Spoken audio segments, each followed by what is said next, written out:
Is going on? This is AlTone, and today I want to talk to you about the foundational issue with man. And I don't just mean men, I also mean women.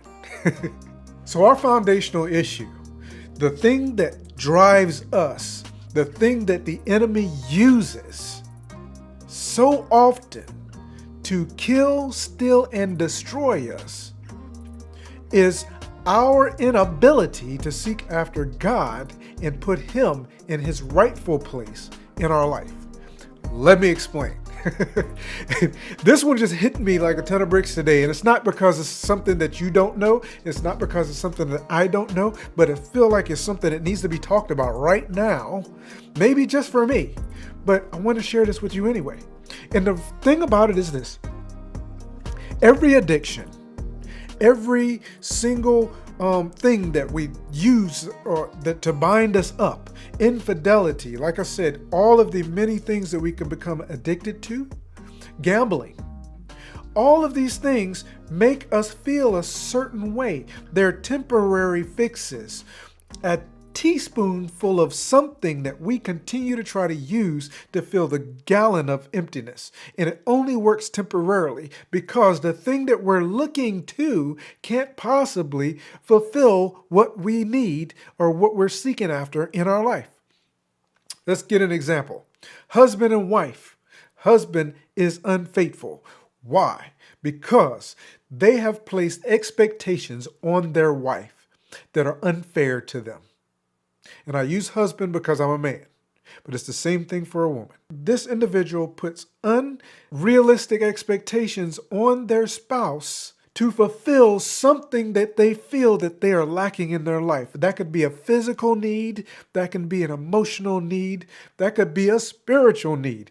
For some reason, we look to our spouses to fulfill something, or trying to find another individual, another thing, another substance to fulfill the need that the only one that can possibly fill it is God. If you are struggling with anything in your life right now, and this is what I learned as I was dealing with and going through with cigarettes. Essentially, I was trying for 25 years of my life to quit smoking. And I was trying to do it on my own. I was trying to remove something from myself that I did not have the ability to remove. It took 25 years of the Lord speaking to my heart and my spirit to tell me that, are you tired of trying to do this yourself? Are you tired of trying to use Nicorette gum and all these different programs in order to quit? Are you tired of looking within yourself and trying to keep yourself from acting on that temptation? Are you tired of it? Are you ready to turn it over to me? And it took me turning over the cigarettes in the middle of having a smoke. I had to turn it over to God and say, I'm giving this to you. I know I can't do it on my own. I know I can't come out of this on my own. You are the only one who can take it from me. I surrender even my battle with this substance to you, the only one that could fulfill what was needed to fulfill in my life, for this to be gone.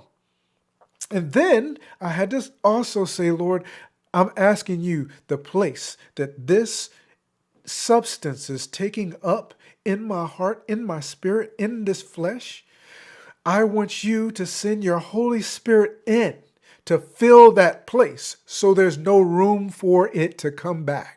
And it's not just a matter of saying it. I had to make a choice that I was truly going to allow Him to do it. I'm not going to say that I was even totally successful and delivered at the beginning of that. It still took a couple of days of me struggling with that same thing, but I was delivered from it.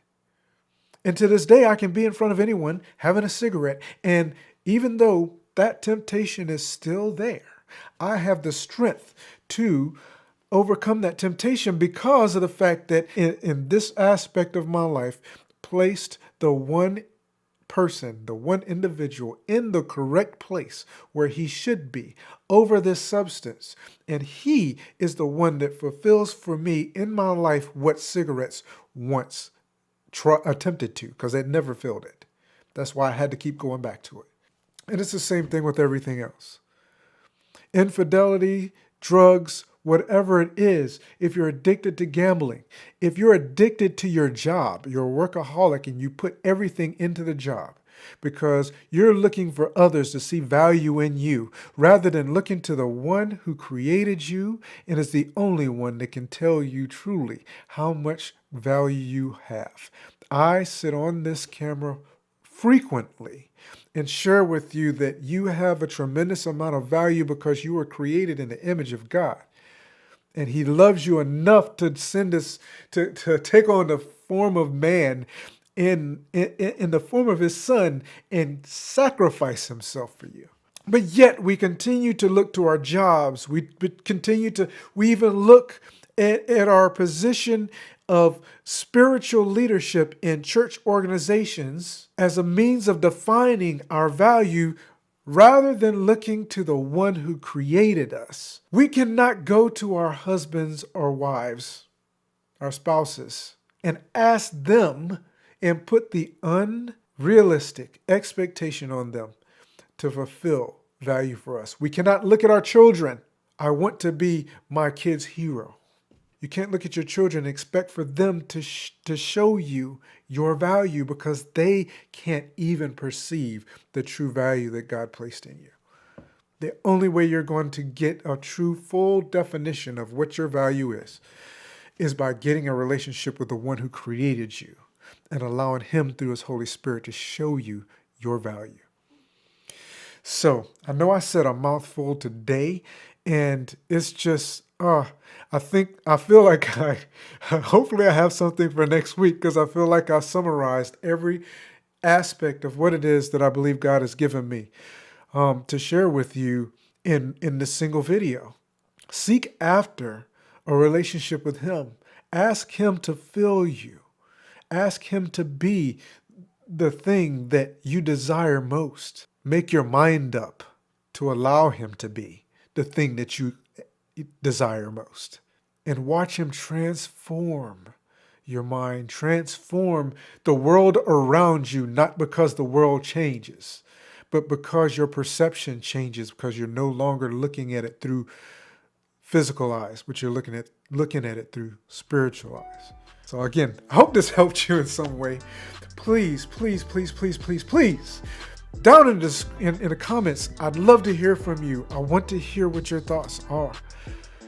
You have value. You have value to me, but not close, not even a fraction of the amount of value that you have to God. Allow him to show that to you. I look forward to talking to you again in the next video.